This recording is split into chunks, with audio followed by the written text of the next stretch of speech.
इथून आले ते, तो पाळला, हा घर पाळला, त्याच्यानंतर इथूनच आले. इथून हे काळी वगैरे होती, हा पूर्ण गड्डा पडलेला आहे पहा.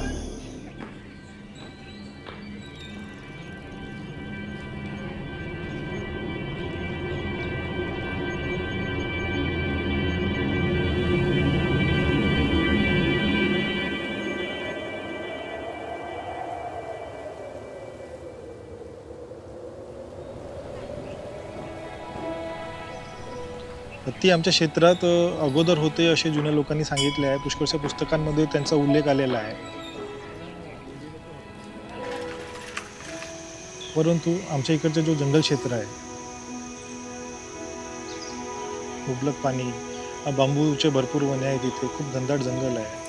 त्यामुळे बहुतेक जे येणारा हा जो हत्तींचा कळप आहे, त्यामुळेच आकर्षित आमच्या क्षेत्राकडे झालेला असावा, असा आमचा अंदाज आहे. भारताच्या इतर भागांमध्ये जसे शेकडो वर्ष लोक हत्तींबरोबर राहत आहेत, तसं या भागामध्ये फक्त 2-3 वर्ष लोक हत्तींबरोबर राहत आहेत. त्यामुळे या भागामधल्या लोकांना हत्तींबरोबर राहण्याची जी एक कला आहे, ती कला शिकायला थोडा वेळ लागेल.